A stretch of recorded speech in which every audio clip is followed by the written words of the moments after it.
Specially जो जब कोई गाय भैंस हीट में नहीं आ रही तब तो जेर ना निकलने वाली जो समस्या है वो खत्म हो जाती है। तो स्ट्रेट बिल्कुल सीधी। ये बड़ा आपने अच्छा बहुत बढ़िया प्रश्न आपने पूछा है। अगर वो 100 होंगे ना तो शाम को 1 लाख मिलेंगे। ये हाईमैक्स है, ये आयुर्वेदिक है सर।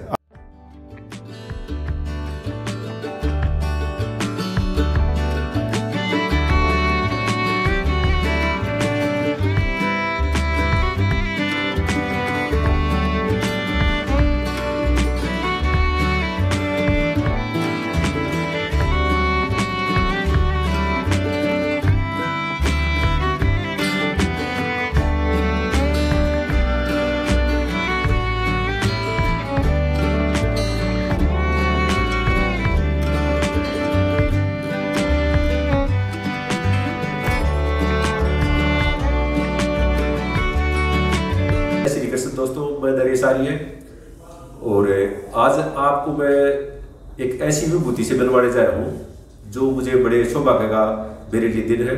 अगर इन्होंने अपना कीमती समय निकाल कर मुझे दिया है और मुझे क्या पूरे समाज के लिए ही इनका दिन रहेगा आज का, क्योंकि ऐसे ऐसे अधिकारी बहुत ही कम समय दे पाते हैं क्योंकि ये समाज के लिए ही बिजी रहते हैं और वो थोड़े में सीमित हो जाते हैं। लेकिन अपनी YouTube वीडियो या चैनल के माध्यम से ये वीडियो हजारों लोगों का भला कर सकती है। जितने भी पर्सन हो गए समाज से जुड़े हुए, जो भाइयों को आजकल पशुपालन विभाग में बहुत समस्याओं का सामना करना पड़ रहा है, तो उन सब के प्रश्न उत्तर हम करेंगे। जो हमारे सामने है डिप्टी डायरेक्टर जी यशपाल सिंह जी।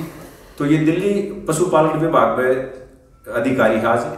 तो अब हम इन्हीं से पूछते हैं जो हमारे समाज में पशु में जो बहुत सारी त्रुटियां आ रही है उन प्रश्न। सबसे पहले सर आपको नमस्कार। नमस्कार। तो मैं चाहूंगा यशपाल जी आप कि जो आज जो मूलभूत समस्याएं हैं जो हमारे पशुपालक भाइयों को आ रही है, चाहे गाय हो चाहे भैंस हो, तो हम शुरुआत आज करना चाहेंगे सबसे पहले तो लंपी की। अगर आज इस वर्ष लंपी ने सबसे ज्यादा प्रभावित किया है पशुपालक भाइयों को, तो ये किस रूप में कैसे ऐसी होगी जो डॉक्टरों के हाथ में भी बड़ी मुश्किल से काबू आ पाई है, या तो इस पर कुछ आप थोड़ा सा रखो विचार अपना। सभी को नमस्कार। जैसा कि आपने पूछा लंपी स्किन डिजीज के बारे में, हाँ जी, इसको LSD बोलते हैं। ठीक है। ये दिल्ली में आने से पहले हमारे जो एडजॉइनिंग स्टेट्स हैं, हरियाणा, राजस्थान, पंजाब, यूपी या और भी दूसरी स्टेट्स हैं, हाँ जी हाँ, सभी में काफ़ी फैली हुई थी, प्रभावित किया, काफ़ी प्रभावित किया। हाँ जी। तो उसमें काफ़ी मॉर्टेलिटी भी हुई है। तो जैसे हमारे स्टेट है, दिल्ली स्टेट है, हाँ जी, तो हमारे यहाँ पे पहले नहीं थी, बट यहाँ की जो फ्लोटिंग पॉपुलेशन है, ठीक है जी, हमारे एडजॉइनिंग स्टेट से काफ़ी एनिमल्स आते हैं, हाँ जी, और यहाँ पे दिल्ली में रहते हैं। तो कुछ एक वो भी एक रीज़न रहा दिल्ली में, इसका भी प्रभाव रहा। अच्छा, बट उतना प्रभाव नहीं रहा कि जितना हमारी दूसरी स्टेट्स में है। ज़्यादा नुकसान हुआ है, ज़्यादा नुकसान हुआ है। तो ये जो वायरल डिजीज़ है, हाँ जी, पॉक्स वायरस से फैलती है ये। इसकी जो मॉर्बिडिटी काफ़ी है, बट मोर्टेलिटी भी है, हाँ जी, 3-4% के करीब इसकी मोर्टेलिटी रहती है। ठीक है। अगर हम मोर्टेलिटी के बारे में, अगर हम दिल्ली, स्पेशली दिल्ली के बारे में बात करें, हाँ जी, तो इतनी नहीं हुई जितनी दूसरी स्टेट्स में हुई है। उसके कारण बहुत हो सकते हैं, बट यहाँ पे हमारे अगर मैं अपने एरिया की बात, नॉर्थ वेस्ट की बात करता हूँ, हाँ जी हाँ, हमारे यहाँ पे भी शुरू में कुछ केसेस, स्पोरेडिक केसेस थे, इक्का दुक्का केसेस थे। ठीक है, तो वो हमारे उसमें नोटिस में आए। ठीक है, तो हमने उसको ठीक ठाक तरीके से हमने मैनेज भी किया, रिकवरी भी हुई। तो सर इस पर मैं बीच में पूछना चाहूँगा आपसे, अगर जो अभी दिल्ली गवर्नमेंट की तरफ से, आपके डिपार्टमेंट की तरफ से एक वो वैक्सीन चली थी, हर पशुपालक भाई के पास तक डॉक्टर गए हैं, गाँव घर गए हैं, जो वैक्सीन लगी थी, तो उस पर कुछ लोगों का एक भ्रम है, क्या वो वैक्सीन मतलब कोई साइड इफेक्ट करती है दूध में या बॉडी में, या उसका कोई नुकसान नहीं हो, पशुपालक भाइयों को लगवानी चाहिए? एक बार वैक्सीन के बारे में लोगों को क्लियर करो आप। जैसा कि आपने ये वैक्सीनेशन के बारे में पूछा, हाँ जी, लंपी स्किन डिजीज़ की जो वैक्सीनेशन है, तो वो वैक्सीन लगाने का कोई नेगेटिव इम्पैक्ट नहीं है। ना तो उसकी अगर मिल्क प्रोडक्शन होती है, दूध निकालते हैं उस गाय या भैंस से, हाँ जी, कोई ऐसा नहीं है कि दूध पीने में आपको नुकसान है। अगर उसको हार्ड बॉयल करते हैं, प्रॉपर हार्ड बॉयल करने के बाद उसको थोड़ा सिम पे कर देते हैं, ठीक है जी, तो बॉयल्ड अगर दूध पीते हैं या पास्चराइज्ड मिल्क पीते हैं, हाँ जी, हाँ। तो इसमें कोई किसी भी टाइप की कोई ऐसा इन्फेक्शन वाला कोई, actually this is non zoonotic disease. ठीक है जी। ये जानवरों से, पशुओं से ह्यूमन बींग्स में नहीं फैलती, ना आज तक कोई ऐसा कोई रिपोर्ट हुआ। ऐसा नहीं हुआ है। तो सर क्या जो इसी वैक्सीन पे या इस पे लंपी की जो बातें चल रही है, अभी हम इसी सब्जेक्ट को पूरा करें, तो सर जैसे लंपी में जो बहुत बड़े बड़े घाव हो गए हैं हमारी गाय के, भैंसों के, तो क्या आपकी नज़र में कोई उसको घाव को बिल्कुल ठीक करने के लिए क्या कोई ऐसी कोई दवाई या कोई मिल्क, कोई ऐसी चीज है जो आप बताओगे जिससे उसको, उसकी गाय भैंस जल्दी से कवर कर जाए? लंपी स्किन डिजीज़ के बारे में एक बिल्कुल जैसा भी सभी जो पशुपालक हैं, जैसा मीडिया के प्रचार से सभी लोग टीवी देखते हैं, न्यूज़ पढ़ते हैं, हाँ जी। तो सभी लोगों को पता लगा कि लंपी स्किन डिजीज़ फैल रही है। ठीक है। क्योंकि मॉर्टेलिटी काफ़ी हुई है, इसलिए लोग ज़्यादा चिंतित रहे। ठीक है जी। तो इसका सबसे बड़ा एक मुख्य जो लक्षण होते हैं, तो हाई फीवर रहता है। हाँ जी। हाई फीवर तो जब आप थर्मामीटर लगाएंगे तभी पता लगेगा। ठीक है जी। बट उसके साथ साथ क्या है कि बहुत सारे नोड्यूल्स, गांठें पड़ जाती हैं शरीर में। हाँ, शरीर बड़े बड़े गुल्ले हो जाते हैं, देसी भाषा में बोलते हैं। हाँ, जो लंप जो बन जाता है, तो उसी से ड्राइव हुआ लंपी स्किन डिजीज। हाँ जी। तो इसमें तो दूर से ही पता लग जाता है कि ये लंपी। सर जी मेरा प्रश्न था, वो घाव हो जाता है बाद में, घाव को ठीक करने के लिए। हाँ, अगर वो जैसे अगर खुल गया लंपी, जो लंप बना हुआ है, हाँ जी, अगर वहाँ पे इन्फेक्शन अगर वहाँ पे है और वो खुल गया है, ठीक है, तो मक्खी वगैरह बैठ के तो वो घाव खराब हो जाता है। ठीक बात है। तो अगर उस पर हम ऑइंटमेंट लगाते हैं, हाँ जी, तो मेरी नज़र में मैंने काफ़ी इधर उधर, मैं गौशाला में भी गया, इवन फील्ड में भी मैंने पर्सनली विजिट किया, ठीक है, तो कोई ऐसा नहीं आया। बट जैसा आप बता रहे हैं कि वो घाव बन जाता है, बनते भी हैं घाव, ठीक है जी, और मोर्टेलिटी, जब खाना पीना बंद हो जाता है, मोर्टेलिटी तभी होती है।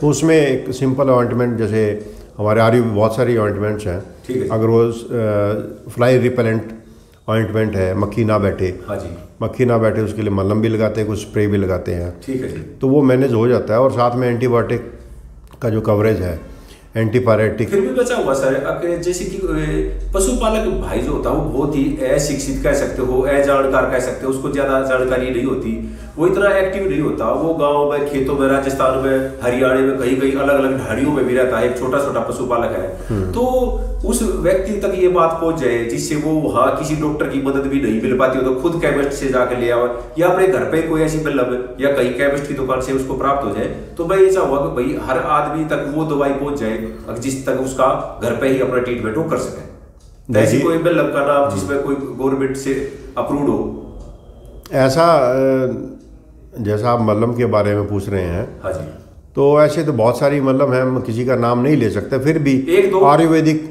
जैसे चर्मिल है, हाईमैक्स है, का काफ़ी अच्छी काम करती है। चर्मिल है, हाईमैक्स है, एक स्किन, एक फ्लाई रिपेलेंट स्प्रे भी आते हैं, टॉपी की ओर आता है। मतलब आप 2 या 3 बता दो जो आदमी को आसानी से। हाईमैक्स है ना, वो मैंने काफ़ी उसको यूज़ किया है। अच्छा, और प्रिस्क्राइब भी किया है। उसको तो कोई आप दिखा भी सकते हो दर्शकों को, अगर कोई हमारे पास कोई ऐसा डब्बा, कोई ऐसी चीज़ रखी है जो। हाँ, वो दिखा सकते हैं, वो एक डब्बा है, आप मंगवा देते हैं। तो एक बार ये कैमरे के सामने ही दिखा दो, जैसे ये एक ये हाईमैक्स है, ये आयुर्वेदिक है सर? आयुर्वेदिक है ये। अच्छा, हाईमैक्स है। हाँ, बड़ा अच्छा काम करती है। ठीक है सर, दूसरी तरफ से भी हिंदी में भी हो जाएगा कुछ भाइयों को जो हिंदी जानते हैं। हाँ, ये हीमैक्स के नाम से, हीमैक्स के नाम से है। और ये थोड़ा सा सर, थोड़ा सा और आगे करोगे जिससे, हाँ ये बिल्कुल, ये देख सकते हैं भाई, बिल्कुल इस पे लिखा हुआ है शुद्ध शब्दों में आयुर्वेदिक। तो ये सर, इसके बारे में थोड़ा सा अब और बताओ, ये लगाड़ी कितने दिन है और कै दिन तक इसकी बात होगा? ये अगर कोई लंपी की वजह से कोई अगर जख्म बन जाता है, हाँ जी, तो अगर आप इसके ऊपर सुबह शाम लगाते हैं, ठीक है, तो थोड़ा सा अगर जैसे धूप में अगर पशु बंधा रहता है, ठीक है, तो इसकी थोड़ा ये डाली, उसमें थोड़ी मेल्ट हो गए, थोड़ी अंदर तक चले जाए जख्म में, तो उसमें मक्खी वगैरह या मच्छर वगैरह जैसे नहीं बैठते इसमें, तो इसमें रिकवरी अच्छी फास्ट हो जाती है, अच्छी रिकवरी होती है। तो सर इसमें साथ साथ में पूछूं, क्या इसको सामान्य कई बार चोट लग जाती है, कई बार पूंछ पे पैर टिक जाता है दूसरे पशु का, या कोई और कारण से चोट लग जाती है, क्या उस पर भी इस्तेमाल हो सकती है? हाँ, ये हाँ बिल्कुल इस्तेमाल आप कर सकते हैं। कोई भी जख्म अगर कोई पशु के ऊपर अगर कोई आता लगता है या बनता है, आप वहाँ यूज़ कर सकते हैं, यूज़ कर सकते हैं। हाँ बिल्कुल। तो सर अब मेरा एक प्रश्न होगा, आजकल जो हमारी गौशालाएं लगाओ या जो हमारे जो भैंस पालक भाई है, दोनों ही बचत चाहे एक ही समान है। अब बहुत अच्छी गाय खरीद के लाते हैं और बहुत अच्छी भैंस खरीद के लाते हैं हमारे भाई, बहुत महंगी 1-1 लाख रुपए से ऊपर की गाय भैंस खरीद लेते हैं आजकल दूध के उसमें। लेकिन उसमें प्रेग्नेंट होने का एक बड़ा इशू उठ रहा है कि वो कंसीव नहीं करती और रुकती नहीं है या बार बार रिपीट हो जाती है। तो पहला तो प्रश्न ये, इसमें मैं 1-2 बात आपसे पूछना चाहूंगा, क्या इसका कारण हमारा खान पान पशु का है या एआई सिस्टम में गड़बड़ है जो आज बुल का प्रयोग नहीं करके हम एआई का करते हैं, या कुछ और वीकनेस आ गई है जिस वजह से वो कंसीव नहीं कर पा रही थी? थोड़ा सा इस पर आप प्रकाश डालो एक बार। ये बड़ा आपने बहुत बढ़िया प्रश्न आपने पूछा है।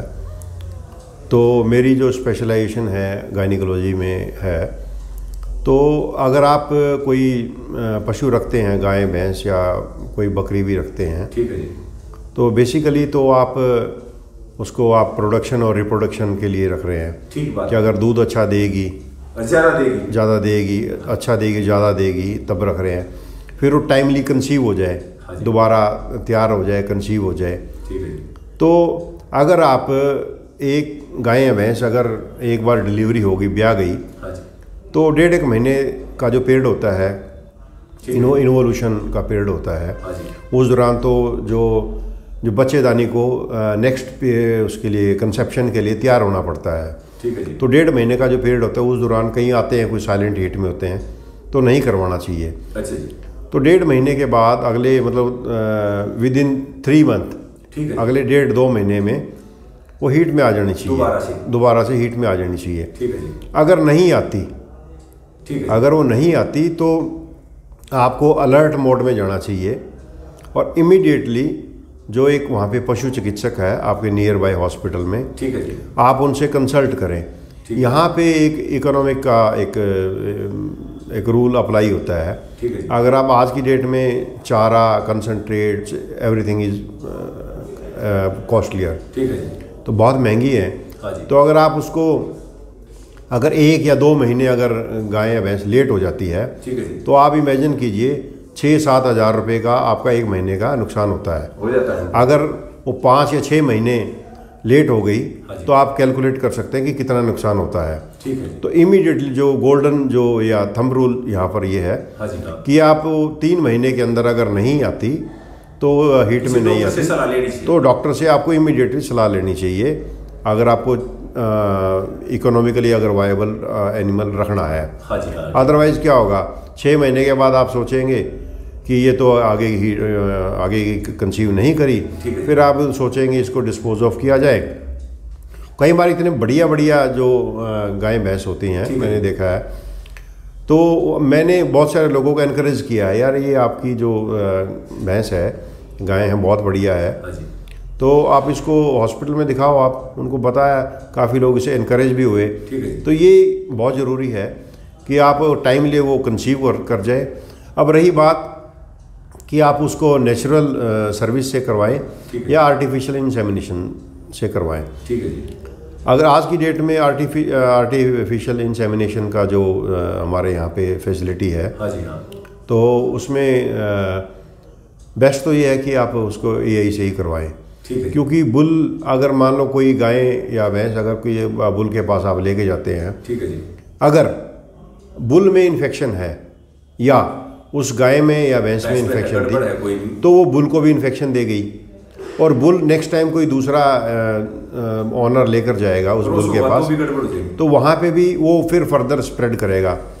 एक बुल बहुत सारे एनिमल्स को इन्फेक्शन स्प्रेड करेगा। तो अगर वो ठीक ठाक अगर बुल है, अगर कोई ऑनर है उसका, प्रॉपर केयरिंग है, तो आप नेचुरल से भी करवा सकते हैं। बट हमारे पास जो एआई उसमें जो बेस्ट क्वालिटी के जो हम सीमन है उसको यूज़ में लगाते हैं, जिनकी प्रोडक्शन जो प्रोजेनी टेस्टेड जो सीमन होता है, अच्छे दूध वाली। तो इसमें डॉक्टर साहब आपने जो बहुत महत्वपूर्ण बात कही है वो है भाई आप भैंस को या गाय को 6 महीने तक बच जाने तो 3 महीने से 4 महीने के बीच में उसको प्रेग्नेंट कराने की कोशिश करो। यही बात है, हीट में आ जाए, हीट में आ जाए वो, जिससे उस टाइम अगर हो जाए तो उसका एक अच्छा गोल्डन टाइम होगा। बिल्कुल यही है।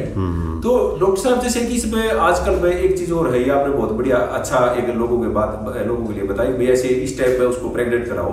दूसरी बात ये है कि हर व्यक्ति जो गाय भैंस रखता है, स्वाभाविक बात है उसका एक दूध के प्रति लालच होता है, घी के प्रति लालच होता है परिवार के लिए, और आजकल तो जगह भी सीमित होती जा रही है। ऐसे वो 4 से 5 भैंस गाय रख नहीं सकता, पहले रखते थे हमारे दादा के टाइम में। अब 1 या 2 भैंस रखते हैं बढ़िया क्वालिटी की, अच्छी मुर्रा नस्ल की, जो अच्छे दुधारू हो। और उसमें जैसे ये AI वाली दिक्कत आती थी वो तो आपने बता दिया, ऐसे कराओगे तो उसमें ठीक रहेगा। दूसरी चीजें हैं जो दूध तो सभी चाहते हैं, दूध वाली खरीद के भी लाते हैं, लेकिन खिलाने में थोड़ा सा लोगों को मैं देख रहा हूँ, कुछ पहले ज्वार की पूड़ी खिलाते थे, हरे चारे में ज्वार मक्का खिलाते थे। आजकल गेहूं के बाद अब ये आ गया है तो जो धान का पुराड़ी, तो इसमें आप किसको बेस्ट मानते हो, ज्वार को या गेहूं को या पुराड़ को? क्योंकि पशुपालकों को मैं देख रहा हूँ बड़ी कमजोर भैंसें गाय हो गई है, हो सका है कहीं इसका भी साइड इफेक्ट AI की अगर रिसीव आता हो, तो आप इसमें किस चीज को तवज्जो दोगे कि भाई पशुपालक भाइयों को क्या ज्वार की जो पूड़ी होती है उसको खिलाना अच्छा है, या गेहूं है उसको खिलाना अच्छा है, या जो ये धान की आजकल एक परंपरा चल गई है धान के पूड़े खिलाओ, क्योंकि इसमें तो स्प्रे जहर के बहुत ज्यादा स्प्रे हो रहे हैं, तो क्या इसका असर पड़ता है पशुपालक का या नहीं पड़ता है? थोड़ा सा इसको बचाऊंगा। आप जिस टाइप का आप फीड फॉडर आप एनिमल को देंगे, हाँ जी, तो उसी टाइप के आपको रिजल्ट मिलेंगे।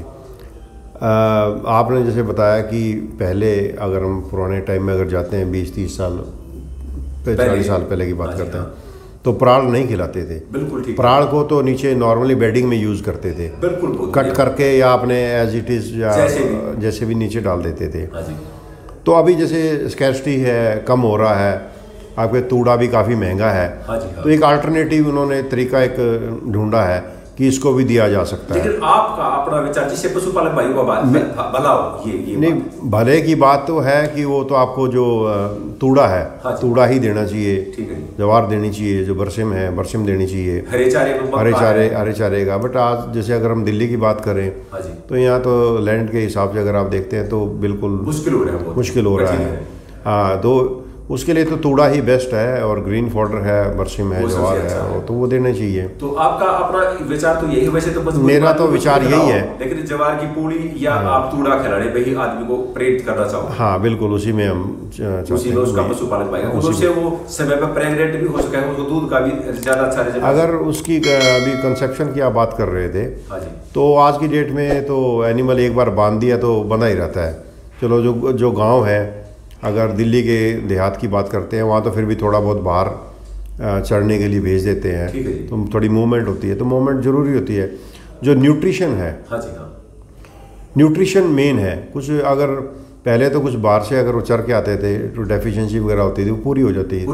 अब तो स्टाइल फीडिंग हो गई है, एक ही जगह बंधी रहती है, एक जगह बंधी रहती है, जो हम खिला रहे हैं वही दे रहे हैं। ठीक है जी। तो एक बैलेंस डाइट तो वो बहुत ज़रूरी है, बहुत ही ज़रूरी, बहुत ज़रूरी है। तो वो किस चीज़ से पूरी करी जा रहा है, ये भी आप बताओ एक बार। तो बैलेंस डाइट तो अगर आप ग्रीन फॉडर दे रहे हैं, तूड़ा दे रहे हैं, कंसनट्रेट दे रहे हैं, मिनरल मिक्सचर दे रहे हैं, ठीक है जी, कुछ माइक्रो न्यूट्रिएंट्स होते हैं, ठीक है जी, ठीक है, तो वो उनसे जब तक अगर वो डेफिशिएंसी होती है तो इस वजह से कई बार हीट में नहीं आते।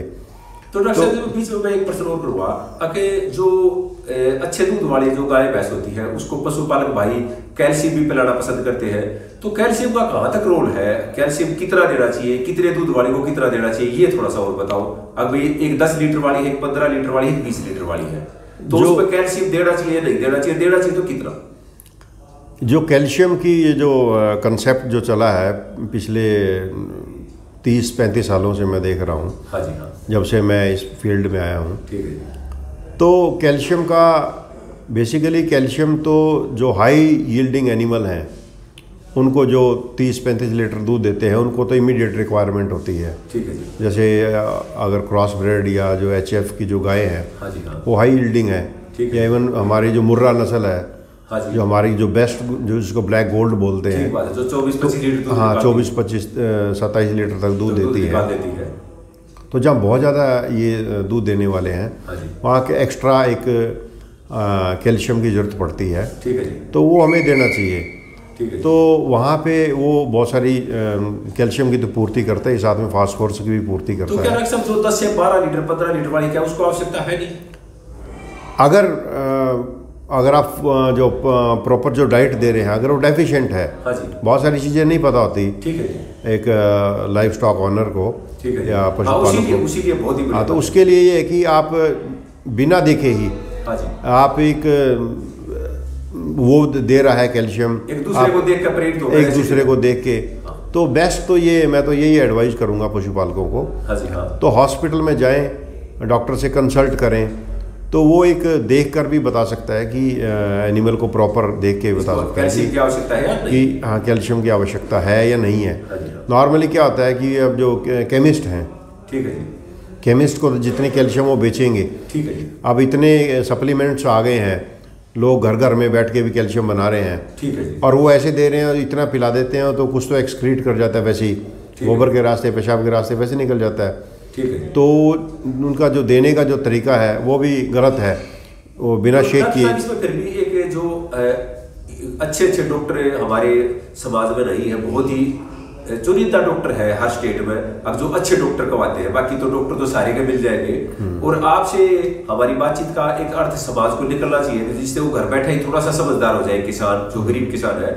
अब एक भैंस को जो भी मान लो 15 लीटर वाली भी है या 18 लीटर वाली है या गाय है, अगर वो फिर भी कैल्शियम मान लो उसका मन है देना चाहता है, तो वो कै ग्राम दे उसको? 100 ग्राम, 150 ग्राम, 50 ग्राम? थोड़ा सा इस पर आइडिया है थोड़ा सा? वो 50 to 60 70 ml के आसपास से इतने देते हैं। इतना आप ज़्यादा देंगे तो वो अनअब्जॉर्ब होगी और वो वैसे ही निकल जाएगी। हाँ, और जब भी जो भी बॉटल एक अच्छी वाली या ब्रांड की, मैं किसी का नाम तो नहीं लूँगा, तो जब भी आप देते हैं उस बॉटल को शेक करके दें। कभी कभी क्या होता है कि वो शुरू में ऊपर का पानी वो दे देते हैं, हाँ, तो वो नीचे अलग से वो रह जाता है। ठीक है जी, तो उसको हिला के मिला के अच्छी तरह शेक करके वो पिलाएं उसमें। तो डॉक्टर साहब एक चीज और पूछना चाहूंगा, जो आजकल एक प्रतियोगिता ही चल गई है, यूट्यूब में बहुत सारी वीडियो डालते हैं, ये खिलाओ, इतना दूध निकालो, ये खिलाओ, इतना दूध दे देगी, ये खिलाओ, तो लोग इतने भ्रमित हो गए हैं क्या खिलाए क्या ना खिलाए, और इतना खिलाने से सचमुच में दूध बढ़ जाएगा नहीं? क्योंकि हर पशु की अपनी कैपेसिटी होती है दूध देने की। अगर जिसकी 12 लीटर की कैपेसिटी तो वो 13 दे सकता, वो 20 नहीं दे सकता। तो इसमें पशुपालक भाइयों को आप क्या संदेश दोगे? उनकी बातों में आओ या उनके प्रोडक्ट यूज करके देखें, या भाई आप ये चीजें खिलाओ, इसी से आपका पशु अच्छा और बेहतर दूध देगा? तो वो दो चार बातें आप बता सको तो। अब भाई आप ऐसे मत भागो, क्योंकि 12 लीटर वाली 20 लीटर दूध कभी दे ही नहीं सकती। कुछ बहुत सारी ऐसे जो कमर्शियल वीडियोस होती हैं, हाँ जी, हाँ, तो वो अपनी उसको प्रोडक्ट को बेचने के लिए जो, हाँ, कुछ बेचने के लिए भी ऐसा कर देते हैं कि आप अपना एक उनकी फार्मूलेशन बना के वो दे देते हैं। हाँ जी, तो मेरे हिसाब से तो आप अगर डॉक्टर से कंसल्ट करें, हाँ जी, तो वो ही एक प्रॉपर बता पाएगा। आप ज़्यादा, लेकिन मैं आपसे पूछ रहा हूँ, आप ही बता दो सभी को, आप बताओ भाई, आप इस चीज को, एक चीज पर पूछना चाहूंगा सर, पहले यहाँ से शुरू कर ले दोबारा। अगर जब गाय भैंस पहले जब कभी भी बच्चा देती हो, पहली बार हो दूसरी बार हो, तो कुछ लोग आवटी पिलाते हैं। जैसे यहाँ से एक बात को शुरू करते हैं, आवटी गुड़ की भी होती है, चीनी की होती है, खांड की होती है। हमारे समाज में यही आवटी चलती है, जिसको पानी में उबाल कर उसको पिला देते हैं। तो एक तो सर मैं आपसे पूछना चाहूंगा कि वो गुड़ की बेहतर है या चीनी की बेहतर है या खांड की बेहतर है? उसमें जो आवटी की बात है, हाँ जी, सर्दियों के दौरान, ठीक है जी, कुछ एनिमल्स हैं नेगेटिव एनर्जी बैलेंस में चले जाते हैं, ठीक है जी, या ब्याने वाले होते हैं वो भी नेगेटिव एनर्जी बैलेंस में चले जाते ठीक है जी, हैं। तो गुड़ की आवटी तो हमेशा ही बेहतर रही है, बेहतर वो वही दें, हाँ, तो वो उसमें एक इफेक्टिव रहती है। और एक चीज़ और, जैसे कुछ जो ब्याने वाले हैं, हाँ, जो गाय या भैंस है ब्याने मतलब वाले, ब्याने वाले 10-15 दिन पहले से या उससे ज्यादा? अगर आप उसको 10-15 दिन पहले कुछ, अगर vitamin E, specially vitamin E और कुछ और सप्लीमेंट जिसमें कैल्शियम भी आ जाता है, ठीक है जी, अगर आप 10-15 दिन पहले अगर दे देते हैं, ठीक है जी, तो एक जो रिटेंशन ऑफ प्लेसेंटा, जो जेर फंस गई या जेर ना निकलना, ठीक है जी, तो एक तो जेर ना निकलने वाली जो समस्या है वो खत्म हो जाती ये है। बहुत बढ़िया बात आपने कही है। अच्छा, ठीक है, अगर आप 10-15 दिन पहले दे देते हैं, ठीक है जी, तो इवन अगर कैल्शियम का, जैसे हम उसमें अगर सबक्यूटेनियस या आईवी अगर हम डलवा देते हैं, कैल्शियम को लगा देते हैं गाय, जो ब्याने वाले जो गाय को या भैंस को, तो उसके एक अच्छे रिजल्ट मिलते हैं। तो विटामिन ई का बड़ा अच्छा रोल है जेर को गिरवाने में इस पर। हाँ, जेर को गिरवाने में।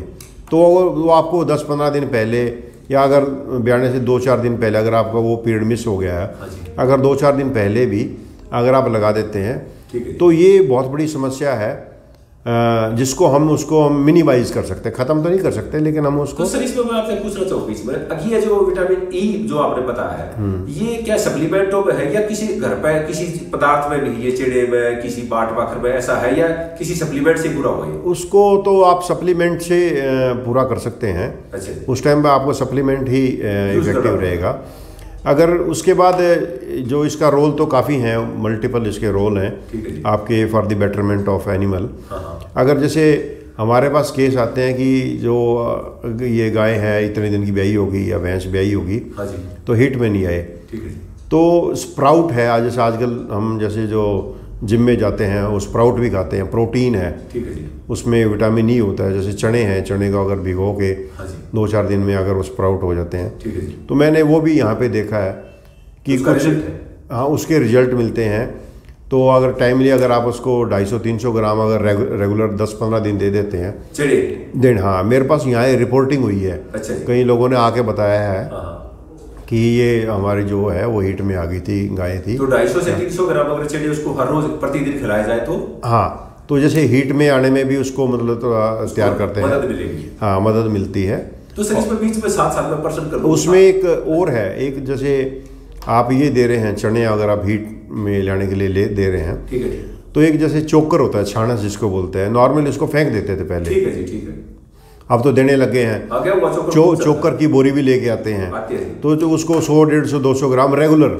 आप ये नहीं कि अगर आप ये मैनेजमेंट का हिस्सा है, अगर आप ये सप्लीमेंट है या आप उसको नेचुरल फॉर्म में अगर दे रहे हैं या सप्लीमेंट दे रहे हैं, तो जैसे रिटेंशन ऑफ प्लेसेंटा की है, एनी स्ट्रेस की है, मतलब गर्मी में ना आना पशु का, ये 2-3 चीज़ें हैं।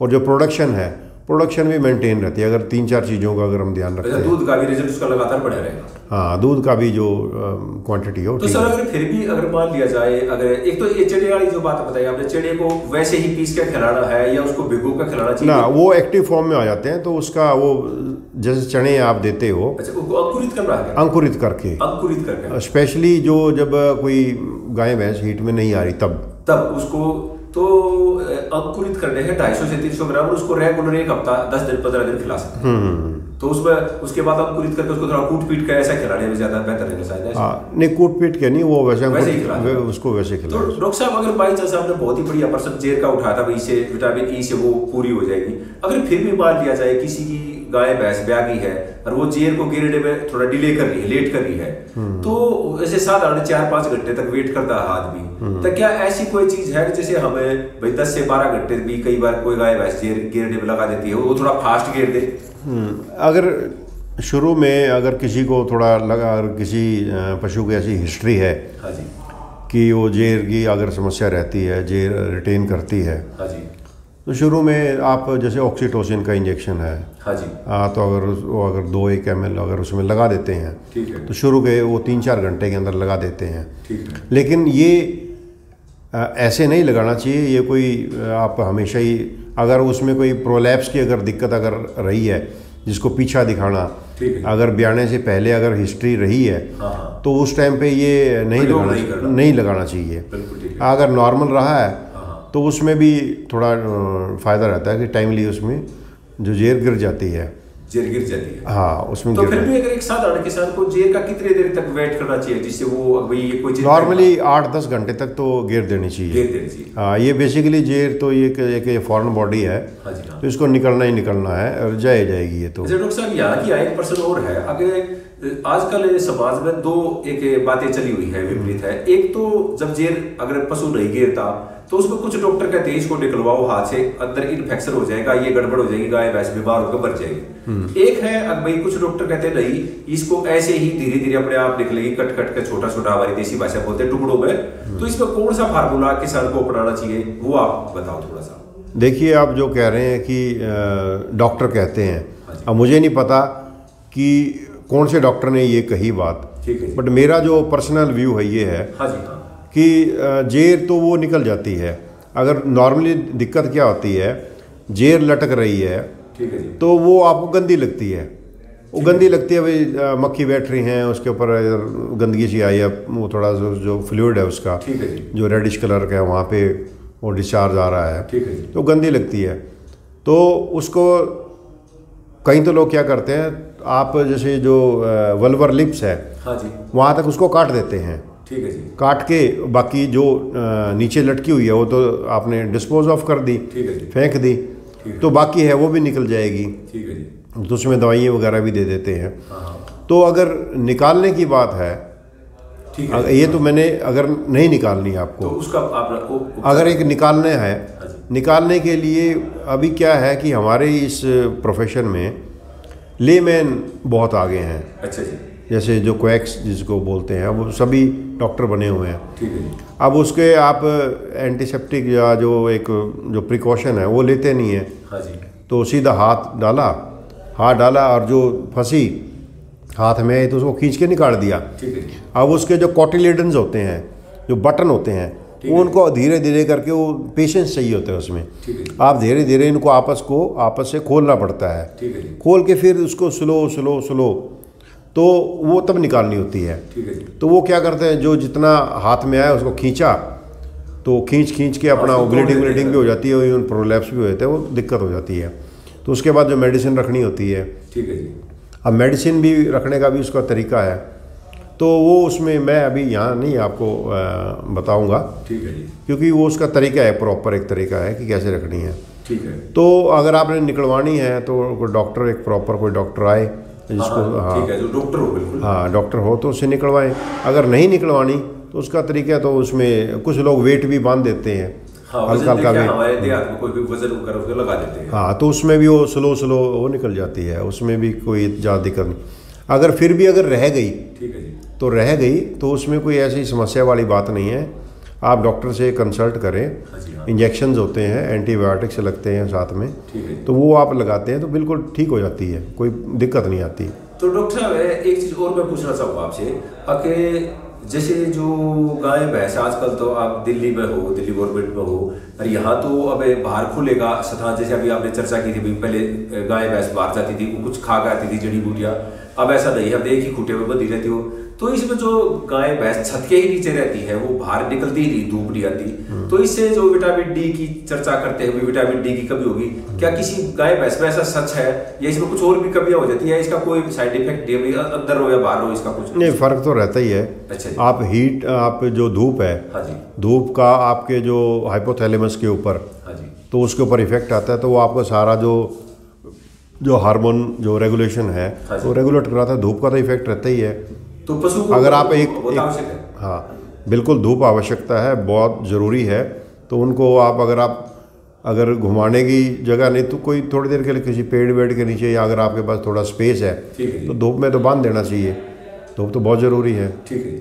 इसमें एक चीज और मैं पूछना चाहूंगा सर, अगर जैसे कई बार गाय भैंसा के कीड़े हो जाते हैं, क्योंकि बाट बाकर खाती है, तो सामान्य बात है पेट में कीड़े होना, और आजकल लैब वगैरह का सिस्टम भी ज्यादा नहीं है, अब भाई कहीं हम टेस्ट कराने गोबर में किस प्रकार के कीड़े, तो एक सामान्य सी कोई भी जो है कीड़े हैं, जैसे पेट के, लीवर के, जिगर के, मेरे ऐसे छुड़ा है, या इससे अलग भी होते हो, आपको पता हुआ, तो इसमें एक पशुपालक भाई को कितने समय पे उसको टैबलेट या कोई दवाई देनी चाहिए कीड़ों के लिए, या देनी चाहिए या नहीं देनी चाहिए भी? हाँ देखो, ये 2-3 चीज़ें और भी हैं। जैसे आप जो पशुपालकों को मैं ये भी बताना चाहूँगा कि एक तो वैक्सीनेशन है। हाँ जी। आप वैक्सीनेशन का आप टाइम पे अगर वैक्सीनेशन करवाते हैं, ठीक है, तो बहुत सारी समस्याएं आपकी ख़त्म हो जाती हैं। तो वैक्सीनेशन मतलब वैक्सीनेशन कई प्रकार का? मैं आपको बता रहा हूँ, वैक्सीन जैसे हमारे FMD की करते हैं, HS करते हैं, हाँ जी, हाँ। ब्रुसेला की भी करते हैं। हाँ जी, हाँ। ब्रुसेला की अभी चल रहा है हमारे यहाँ पे। तो वैक्सीन का अगर टाइमली आप करवाते हैं, जैसे मान लो FMD की करवा दी, हाँ जी, तो अगर आपने नहीं करवाई, ठीक है जी, आप उसकी ग्रेविटी देखो कि अगर मान लो जिसके मुंह के अंदर छाले हो गए गाय या भैंस के, ठीक है जी, पैरों में जख्म हो गए, खा पी सकता नहीं है, लंगड़ा गया है, ठीक है, तो उसकी प्रोडक्शन और रिप्रोडक्शन दोनों ही चीज़ें, कुछ जो प्रेग्नेंट हैं अबॉर्ट कर जाते हैं। ठीक है। तो अब टाइम पे उनके वैक्सीन करवाएं। और रही बात अभी डीवर्मिंग की, जिसको आप पेट के कीड़ों की बात कर रहे हाँ हैं, जी, हाँ। तो 6 महीने में एक बार इन कंसल्टेशन विद डॉक्टर से सलाह करते हुए, कुछ एरिया में कुछ अलग टाइप की जो ऐसे जो पैरासाइट्स होते हैं। हाँ जी हाँ। तो कुछ में जैसे लो लाइंग एरिया है, वहाँ अलग टाइप की डिवर्मर चलते हैं। ठीक है जी। पेट के कीड़ों की दवाई दी जाती है। हाँ जी हाँ। तो ये अलग अलग रहता है। लेकिन थोड़ा सा किसान भाई वो ये बताओगे क्या इसकी कोई पहचान है? गोबर का पतला होना, बुलबुले आना, कुछ ऐसा कुछ मेरे डॉक्टर से सुना है कोई ऐसा, तो कोई किसान भाई कैसे आइडिया लगा इसके भाई अब पेट के कीड़े हैं या नहीं है? एक ब्रॉडली ये है कि 6 महीने में एक बार आप उसको दे दो। एल्बेंडाजोल है, सेफ मेडिसिन है। ठीक है जी। वो आप दे दो उसको। वो प्रेगनेंसी सेफ है, मतलब वो प्रेगनेंसी सेफ है। अच्छा जी। तो अगर डॉक्टर साहब एक चीज और है, बहुत सारी चर्चा हो गए, अगर जैसे जो गाय भैंस जब बच्चा देती है पहली बार, तो बहुत सारी चर्चा में ये आता है कि उसको जो पहला उसकी माँ का दूध है जो खीस बोलते हैं हमारे देहात में, अब उसको भरपूर पिलाना चाहिए। और मैं आपसे व्यक्तिगत भी ये बात कर रहा हूँ, मैंने ऐसा देखा है किसी वीडियो के बाद से अपने एक बछड़े को पिलाया था, तो वो बछड़ा बड़ी मुश्किल से बच पाया। उसको टट्टी मतलब इतनी ज्यादा पतली होगी, अब उसको वो सेध गया, देसी भाषा में उसको कहते हैं। तो आपका क्या अनुभव है, क्या हमने उसको थोड़ा थोड़ा पिला के बड़ा करना चाहिए, तगड़ा करना चाहिए, या शुरू में उसको फुल पिला दो? क्योंकि बहुत आदमी कहते हैं पहला खींच पिएगा तो वो ज्यादा जानदार हो जाएगा, अरे या उसको एक सीमित पिलाना चाहिए थोड़ा सा, इसके बारे में एक अच्छा बच्चा तैयार करना। क्योंकि आजकल ब्रीड पे काम करते लोग, अच्छी कटड़ी, अच्छा बछड़ा, अछड़ी, बछड़ी ये लगाओ तो वो कहीं चूक ना हो जाए। बहुत सारे आदमियों की शिकायत आती है मेरी बहुत ही अच्छी बछिया थी लेकिन वो हाथ से निकल गई। जैसे आपने ये जो कोलेस्ट्रॉम के बारे में पूछा, हाँ जी, जिसको खीस कहते हैं हाँ अपने देसी भाषा में, तो ये एक ऐसा अमृत जिसको कहते हैं, अमृत है ये। हाँ जी हाँ। जो एक ही टाइम, एक पर्टिकुलर टाइम में ही आपको मिलेगा। ठीक है जी।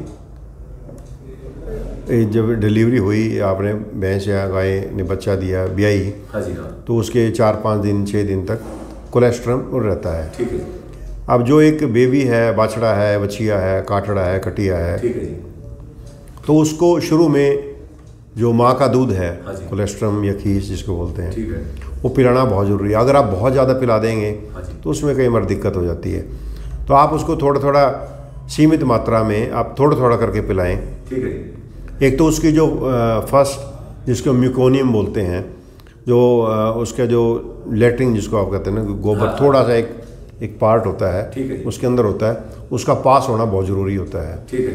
तो कोलेस्ट्रॉम आप पिलाएंगे, एक तो वो पास हो जाएगी। ठीक है। तो उस दौरान शुरू में जो बच्चे की जो इंटेस्टाइन है वो बड़ी नरम होती है, कोशिकाएं बहुत हाँ पोरस होती है। ठीक है। तो वो जो कोलेस्ट्रॉम है उसकी एब्जॉर्प्शन बड़ी फास्ट होती है। हाँ जी हाँ।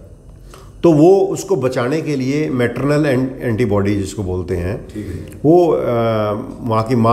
माँ से जो शक्ति मिलती है, हाँ जी हाँ, मैटरनल एंटीबॉडीज, ठीक है, तो वो बच्चे को एक लाइफ सेविंग और एक स्ट्रेंथ देने का वही काम करती है, और तो कुछ होता नहीं है। हाँ जी, ठीक बात है। तो वो उस टाइम से पिलाना बहुत ज़रूरी होता है, बहुत ही आवश्यक। और उसको थोड़ी थोड़ी मात्रा में आप पिलाएं। ज़्यादा पिलाने में तो कई बार लूज मोशन तो लग ही जाते हैं। हाँ, तो क्या डॉक्टर साहब, जैसे छोटा बच्चा होने में, जैसे हमें मनुष्यों में भी होता है, कोई बच्चा भूखा हो जाता है, उसकी माँ बार बार दूध पिलाती है, कई बार ऐसी चर्चा चलती है कि किसी भी बच्चे को 3 बार दूध पिलाना चाहिए, सुबह, दोपहर, शाम को। ये ठीक है, या हमारे समाज में एक प्रक्रिया है ज्यादातर, भाई सुबह फुल पिला दिया फिर शाम को पिला दिया, तो बेहतर क्या है इसमें? 2 बार तो पिलाते ही हैं। हाँ जी, अगर 2 बार तो पिलाते ही हैं। अगर आपको अच्छा ब्रीडर जो बढ़ना चाहता है, उसको 3 बार पिलाना चाहिए या 2 बार ठीक है? 2 बार काफ़ी है। अच्छा। अगर आप उसे थोड़ा सा क्वांटिटी अगर आपने ठीक पिला दी है, एक तो उसके जो सकिंग रिफ्लेक्स है, हाँ जी, तो मदर से भी अटैचमेंट बनती है अगर दूध पिए। वैसे तो आप कुछ ऐसे बॉटल से पिलाते हैं, ठीक है, तो बट उसको बच्चे को आप माँ के पास लेके जाएंगे, वो लिक करेगी, उसको पता लगेगा मेरा बच्चा है। ठीक है। सेकेंडली, एक सिर्फ यही नहीं कि मेरा बच्चा है, ठीक है, बट उसकी जो अभी मैंने थोड़ी देर पहले बताया था, इन्वोल्यूशन ऑफ यूट्रस, जो बच्चेदानी अगले पीरियड के लिए तैयार होने के लिए वो ज़रूरी होता है। तो वो बच्चे को उसके साथ रखेंगे, वो पिएगा वहाँ से। ठीक है। तो थोड़ी थोड़ी मात्रा में, अगर 3 बार पिला दें तो उसमें नुकसान नहीं है, तो 2 बार तो एक मैंडेटरी है। तो सर इसमें मैं एक बात आपसे और पूछना चाहूँगा कि कटड़ी बछड़े बछड़ी की जो बातें चल रही है, अगर जो हम उसको हरा चारा देना है, कुछ आदमी देखते हैं हम समाज में, वो 10वें दिन 15वें दिन 1 सप्ताह के बाद उसके सामने कुछ हरा चारा रख देते हैं या भूसा रख देते हैं। तो एक जो सही उस बच्चे का पालन करना चाहता हो, उसने कितने दिन के बाद उसको हरा चारे की तरफ जाना चाहिए, जब तक उसको दूध को चलाना चाहिए? ये जो आपने क्वेश्चन किया है, तो जब हम पढ़ते थे, हमारे प्रोफेसर हमें पढ़ाते थे, तो हम यही देखते थे कि नॉर्मली क्या है कि 3 जो उसका जो र्यूमन डेवलप करता है वो 3-1 महीने के बाद के पीरियड पे करता है। अच्छा जी। तो बाद में उस टाइम पे देना चाहिए ग्रीन जो चारा कुछ भी है। बट मैं अगर फील्ड में देखता हूँ तो वो महीने 1.5 महीने के अपना खा रहे होते हैं पहले सर 10 दिन 15 दिन पे। हाँ, वो लोगों को भी जल्दी होती है। यहाँ अगर हम दिल्ली की बात करते हैं तो लोगों को थोड़ा सा यहाँ पे भाई इसको कम दूध पिलाओ और हरे ज़्यादा डाल दो, दूध को बेच दो। तो देखो वो कुछ थोड़ा अर्ली डेवलप कर जाते हैं, 3 महीने का तो एक पीरियड है ही है। तो कुछ आप जल्दी दे देते हैं, उनको जल्दी रहती है, बट 2.5-3 महीने पे ही आप उस पर हरा चारा रखना चाहिए, जब तक उसको दूध पे रखना चाहिए। जो हमारी नॉलेज में है 2.5-3 महीने पे ही इसको करें। तो सर एक चीज़ और है, अभी मैं पूछूंगा, जो बछिया है या कटिया है जब वो फर्स्ट बार प्रेग्नेंट होती है तो उसकी एज कितनी होनी चाहिए या उसका बॉडी वेट है, इसके बारे में थोड़ा सा एक जानकारी और दे देता है आपका।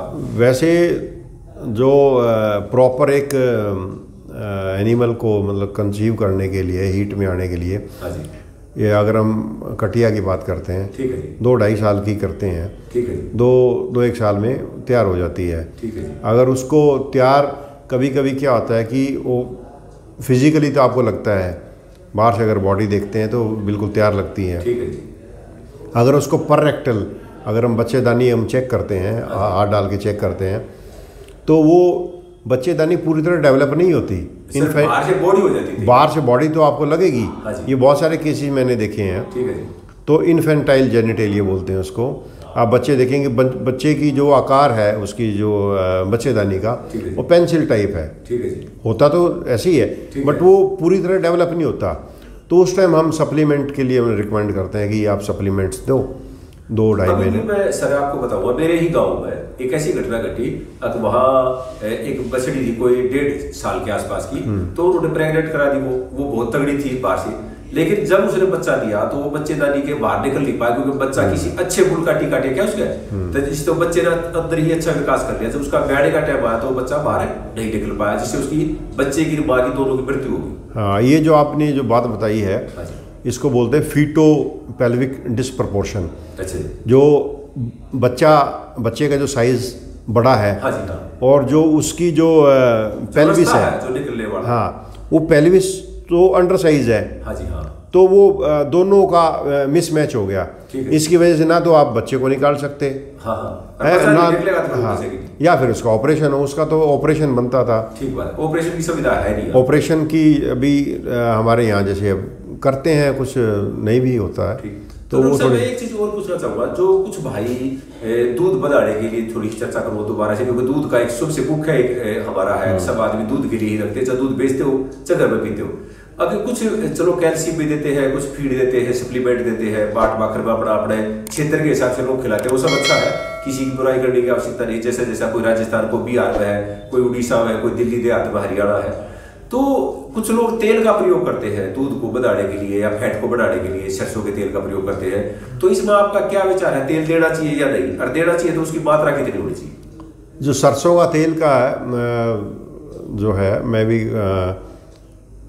काफ़ी पहले की बात, मैं NDRA में भी मैं जॉब करता था। हाँ जी, हाँ। तो वहाँ पे जो मिल्क कंपटीशन वगैरह रहे हैं, ठीक है। तो वहाँ के जो लोग हैं, जो पशुपालक हैं, जो स्पेशली जो गायें रखते हैं, अगर कोई सरकारी नौकरी कर रहा है तो वो CL लेकर, छुट्टी लेकर, हाँ जी, वो अपना गाय के लिए पूरा उसकी देखभाल करते हैं, सुबह शाम उनकी सेवा करते हैं, ठीक है, और ताकि दूध ठीक रहे। ठीक है जी। ये मैंने भी यहाँ पे मैंने आके देखा कि लोग सरसों के तेल के बारे में कहते हैं, हाँ जी, कि सरसों का तेल पिला दिया जी मैंने, हाँ, दूध ठीक हो गया। ठीक है। बट ये कोई मेरी नॉलेज में तो कोई ऐसा डॉक्यूमेंट आया नहीं, अच्छा, कि जिससे सरसों के तेल से, बट ये है कि जो खल है, हाँ जी, हाँ, खल देते हैं, खल में भी सरसों की होती है, ठीक है जी। तो खल तो काम करती है दूध को गाँव में काफी प्रचलन है तेल का देने का, तेल का प्रचलन है। मैं इसमें ज़्यादा कमेंट नहीं कर सकता। अच्छा जी। अगर वो बढ़ रहा है दूध, तो आप दे सकते हो, आपको कोई नुकसान नहीं लग रहा, नुकसान नहीं है, बट वो दे सकते हैं। सरसों आप खड़ भी तो देते हैं, तो दे सकते हैं आप उसे। हाँ। तो सर इसमें एक चीज और पूछूं, जैसे कि जो गुड़ है, अगर गाय का, जैसे भैंस का जब छिटा हो जाता है तो तब तो आउट ही देते हैं हम, तो उसके बाद जब एक पशुपालक है उसका दूध बढ़ाने के लिए फीड भी खिलाता है, कुछ आदमी उसको गुड़ भी खिलाते हैं। तो गुड़ की तो आपने तारीफ की, अभी उसको खिलाना चाहिए, उसमें आवटी बना के पिलाना चाहिए। तो क्या है गुड़ की मात्रा 1 किलो आधा किलो बाद में भी उसको खिला सकते हैं या नहीं खिलानी चाहिए, ये भी एक बार बताओगे कुछ गुड़ के बारे में? गुड़ के बारे में ये तो हमारे पुराने समय से देखते हैं, तो गुड़ की आवटी तो देते ही रहे हैं। ठीक है जी। सर्दियों में तो ताकि एनर्जी मेंटेन रहे, थोड़ा सर्दी वर्दी ना लगे। ठीक है जी। बाकी ये जो हम प्रोटेक्शन करते हैं वाला, आपने अगर कोई जो बोरी वगैरह लगा देते हैं रात को, हीट सर्दी को रोकने के लिए, साथ में गुड़ भी दे देते हैं, तो गुड़ देना चाहिए। तो आधा किलो काफ़ी मात्रा होती है। आधा किलो काफ़ी? हाँ, काफ़ी मात्रा हो जाती है। तो कोई इसका कोई हार्ड एंड फास्ट नहीं है। ठीक है जी। कि आपने आधा किलो ही देना है, आप उसको थोड़ी मात्रा ज़्यादा भी दे सकते हैं, बट उसको आप रेगुलर दें। ठीक है। एक ही दिन देना तो ज़्यादा ठीक नहीं है, तो मतलब आप उसको रेगुलर दें तो उसका सर्दियों में स्पेशली तो उसका इफेक्ट अच्छा रहता है। सर मेरा एक प्रश्न हो रहेगा आपसे, जो कई बार हमने समाज में देखा कि गाय भैंस का जब ब्याती है तो उसके बाद कच्चा बैला शुरू हो जाता है, जिसको बोलते हैं। अब भाई छठा होने से पहले ही उसको एक अलग से कलर का वो आ जाता है। तो इसमें किसान से कहाँ गलती होती है जिससे वो कच्चा बैला आ जाती है, उसको पहचाने कैसे थोड़ा सा? हाँ, ये भी एक बड़ा अच्छा मतलब आपने क्वेश्चन किया है। मतलब नॉर्मली लोगों को पता नहीं होता। हाँ जी, हाँ। जिसको आप कच्चा मैला की बोलते हैं भाषा में। हाँ, तो उसको लोशियल जो फ्लूइड बोलते हैं हमारे यहाँ, जो खारके की है। हाँ जी। जो पहलवन जिसको कहते हैं या पहली बार ब्याई है। ठीक है जी। तो कई बार जो पहली बार ब्याती है, जो एनिमल जो ब्याया है, उसका डिस्चार्ज इतना नहीं होता, वॉल्यूमिनस नहीं होता, इतनी क्वांटिटी नहीं होती कि आपके नोटिस में आए। तो कई बार थोड़ा सा होता है। ठीक है जी। तो आपने अगर नहीं देखा, वो निकला तो है, ठीक है जी, आया तो है, बट आपसे मिस हो गया, तो आपको लगता है इसने तो कच्चा मैला है तो फेंक क्या नहीं। हाँ जी, हाँ। तो अभी आगे दिक्कत करेगी। ठीक है। तो कुछ एनिमल्स की चाहे वो पहली बार ब्याई है, कईयों को ज़्यादा होता है। ठीक है। और जो कई बार ब्याह चुकी है उनका तो ज़्यादा होता ही है। ठीक है। तो वो अगर उसने कच्चा मैला नहीं फेंका कोई इसमें, और उसका रिप्रोडक्शन से कोई ऐसा कोई मतलब है नहीं। ठीक है। हाँ, तो मतलब उससे कोई दिक्कत है नहीं, उसकी दिक्कत नहीं है। फिर भी अगर हीट में नहीं आ रही या मतलब गर्मी में नहीं आ रहा पशु, हाँ जी, तो वो आपको, जैसे मैंने एक थंब रूल बताया है, ठीक है जी, कि ये 2.5-3 महीने में आप डॉक्टर से कंसल्ट कर लें, इतने का तो आपका नुकसान नहीं होगा। ठीक है जी। हाँ, तो उससे तो कम में ही आपका मतलब ट्रीटमेंट अगर करवाना है, कोई हार्मोन थेरेपी देनी है या कोई सप्लीमेंट देना है, ठीक है जी, या कोई एग्जामिनेशन करते हुए कुछ और दवाई चाहिए, तो वो उतने उससे तो कम में आपका इलाज भी हो जाएगा। सर एक प्रश्न और रहेगा मेरा आपसे, काफी आपका समय ले लिया मैंने। अब कि कई बार पशुओं के पेशाब का रुकावट आ जाती है, जिसको बद्दा बोलते हैं, इसके बारे में भी कुछ है कोई ऐसा ट्रीटमेंट है जो वही की वही अगर उसको कहीं ऑपरेशन तक पहुंचाने, क्योंकि यहाँ तो ऑपरेशन की तो दिल्ली में सुविधा नहीं है, तो और में क्या सुविधाएं होगी, ऑपरेशन तो बड़ा टेढ़ा काम होता है। तो ऐसे में एक पशुपालक क्या करना चाहिए? कई बार कटड़ी का बड़े भैंस का या किसी का अगर जैसे पेशाब का बद्दा हो जाता है, तो ऐसे में कुछ आप सजेशन दे पाओगे? हाँ, ये जो है ये एक्चुअल में एक मेडिकल कंडीशन है, जिसमें मतलब उसको अगर आप ये चाहें कि मैं आपको बता दूं ये इंजेक्शन लगा दें, तो वो शायद ठीक नहीं होगा। ठीक है जी। तो वो कई बार एग्जामिन करके, जब तक आप यूरिनरी ब्लैडर को या अपर रेक्टल एग्जामिनेशन आप करते हैं, ठीक है, तो जब बिना उसको देखे तो आप कोई ऐसा वो इंजेक्शन नहीं बता सकते। कई कंडीशन होती हैं, कई बार आपको पता ही नहीं लगा, या कई बार आपने पानी कम पिलाया तो यूरिन भी कम आया। हाँ जी, हाँ। कई बार कोई स्टोन की प्रॉब्लम भी हो सकती है। ठीक है जी। कई बार कोई इन्फेक्शन भी हो सकती है कोई। हाँ हाँ, किसी भी वजह से हो सकता है। तो किसी भी वजह से हो सकता है, वो तो आप डॉक्टर से कंसल्ट करके ही करें, तो वो तो एक बेहतर एक ऑप्शन है। तो सर एक चीज और पूछो, जो जैसे कि जो उफारा आ जाता है कभी कभी पशु अगर अचानक कई बार इतना ज्यादा उफारा हो जाता है, इतना फास्ट होता है, अगर आदमी के हाथ पैर फूल जाते हैं, अब ऐसे में क्या करूँ?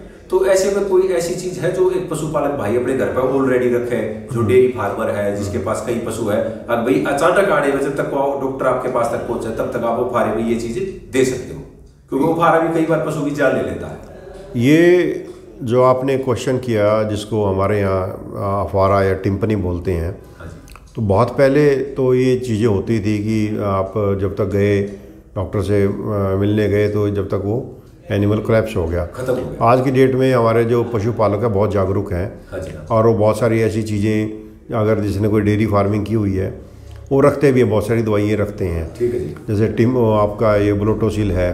ठीक है जी। अगर ब्लोटोसिल नहीं है तो नॉर्मली तारपीन का तेल और वो जो सरसों का तेल है, हाँ जी, 50-50 मिक्स करके।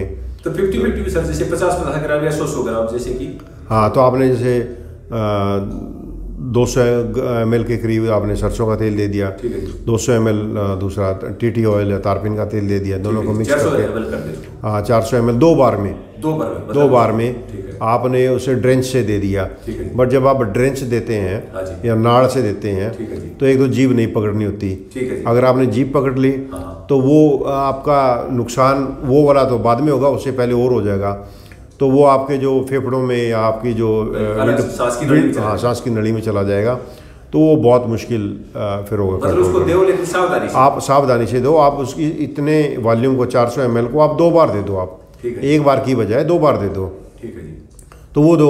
अगर मान लो अगर वो भी देने के बाद अगर आपको लगता है रात का टाइम है और डॉक्टर भी अवेलेबल नहीं है, तो आप जैसे एक 16 नंबर की जो निडल है, अगर आप जिस तरफ आपको अफारा लग रहा है, एक ट्रायंगल जैसे आप हाथ मारते हैं, ठीक है जी, आपको साउंड आती है, ठीक है जी।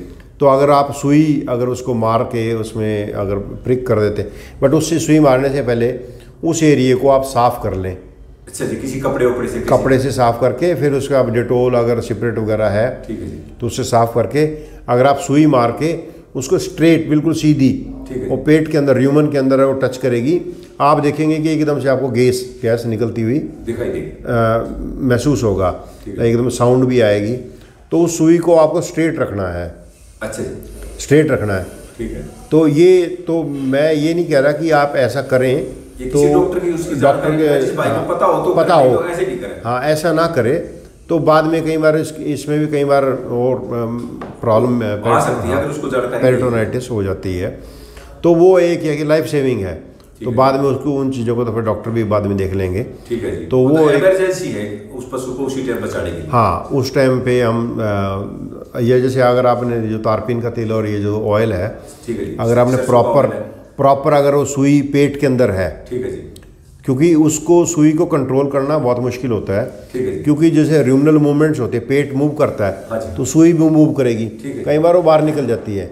तो जब हम अगर सुई लगाते हैं 16 नंबर की निडल अगर लगाते हैं, तो उसको एक पर्टिकुलर जगह पे फिक्स करके रखते हैं और फिर उसमें उसके थ्रू हम दवाई डालते हैं। तो बड़ा वो टेक्निकल भी है थोड़ा सा, अगर आप 2-4 बार कर लें तो आपको अभ्यास हो सकता है। हाँ, अभ्यास भी हो जाता है। तो सर, इसमें मैं सिर्फ आपसे एक लास्ट प्रश्न और करना चाहूँगा। अगर जो थड़ेला रोग जो हो जाता है, वो भी एक पशुपालक भाइयों के लिए बहुत ही बड़ी समस्या का घर है आज के टाइम में, तो क्या इसके कुछ पहले से चीज है ऐसे आपको लग सकता है किसी किसान भाई को पता चल जाए अगर भाई थड़ेला मेरी गाय भैंस का हो चुका है या होने वाला है? क्योंकि एक थड़ेला रोग में ऐसा होता है, एक थड़ चला जाता है, फिर दूसरा थड़ भी, फिर वो गाय या भैंस खत्म हो जाती है, उसका जीवन खत्म हो जाता है। तो एक बार थड़ेला रोग के ऊपर सब कुछ आप विचार दे पाओ तो। ये जो थनेला के बारे में आपने क्वेश्चन किया, वैसे तो आपने काफ़ी चीज़ें पूछ ली हैं और किसान भाइयों का मुझे विश्वास भी है कि शायद कुछ ना कुछ एक फ़ायदा भी रहेगा। अभी रही थनेला की बात, तो ये भी एक मैनेजमेंट, एक अगर आपका मैनेजमेंट प्रॉपर है तो थनेला को आप काफ़ी हद तक कम कर सकते हैं। अगर मैनेजमेंट प्रॉपर नहीं है तो एक मैस्टाइटिस जिसको थनेला बोलते हैं, तो वो हो गया तो काफ़ी आपकी जो पैसे वगैरह उसमें काफ़ी लग जाते हैं, मेडिसिन वगैरह लग जाते हैं। तो उसको सीधा सा एक फार्मूला है कि आप जैसे देखते हैं नॉर्मल आपको थड़ दिख रहे हैं, ठीक है जी, तो ठीक है, बीच बीच में पहले हम जैसे दूध धार लेते थे, अच्छा, तो आज की डेट में हम लेते नहीं हैं। पहले बच्चों को धार दादा पिताजी से हाँ, देते थे। तो उसमें बीच बीच में अगर आप हाथ साफ करके, जैसे थड़ आपने साफ धो दिए, धोने के बाद आपने हाथ भी साफ कर लिए, ठीक है जी, तो चारों थड़ों का आप टेस्ट कर लो एक बार दूध, एक बार। अच्छा जी। हाँ, तो उसमें आप देखो किसी में हो सकता है कोई सॉल्टी या नमकीन आपको लगेगा या फीका लगेगा। अच्छा जी। या नॉर्मल आप चारों थड़े का अगर आप दूध निकाल रहे हैं, बाल्टी में निकाल रहे हैं, तो आपको पता ही नहीं लगेगा। ठीक बात है। तो कई बार क्या होता है कि एक में कोई नमकीन भी हो सकता है, फीका भी हो सकता है। ठीक है जी। तो आप 5-7-10 दिन में या 4-5 दिन में आप बीच बीच में टेस्ट करते रहें दूध को। तो मतलब सप्ताह में एक बार जरूर? हाँ, सप्ताह में एक बार कर लें। अगर आपको वैसे नहीं दिख रहे, थन ठीक दिख रहे हैं, ठीक है जी, ये थन ठीक दिख रहे हैं, तो फिर भी आप चेक कर लेने चाहिए। अगर मान लो थनेला हो गया है, हाँ जी, जो थनेला हो गया है तो इसमें क्या है कि एक बार कीटाणु थन के अंदर घुस गए, ठीक है जी, अगर आपको छोटा सा भी अगर कोई जख्म अगर आपने केयर नहीं किया ठीक है जी, और कीटाणु एक बार एंटर कर ले, ठीक है, जो टीट कैनाल है, हाँ जी, हाँ, तो उसमें अगर चले गए तो कीटाणु को, बैक्टीरिया को मल्टीप्लाई करने के लिए दूध से बढ़िया कोई चीज़ नहीं है। अच्छा जी, उसको फैलने के लिए सबसे अच्छी जगह हो। सुबह अगर वो 100 होंगे ना, हाँ जी, तो शाम को 1 लाख मिलेंगे, और नेक्स्ट डे वो इतना मल्टीप्लाई फास्ट करते हैं क्योंकि वहाँ पे दूध है। ठीक है जी, ये तो इसीलिए बोलते हैं कि थन को आप जैसे मान लो थनेला हो गया तो उसको साफ भी करते रहो साथ साथ में, ताकि वो कीटाणुओं की जो संख्या है उसको आप कम करते रहें। ठीक है जी, और बाकी अलॉन्ग विद ट्रीटमेंट, जो आपका ट्रीटमेंट देना वो चलता ही रहे, वो जो उन कीटाणु को कम करने के लिए, मारने के लिए जो आप ट्रीटमेंट दे रहे हैं वो चलता रहेगा।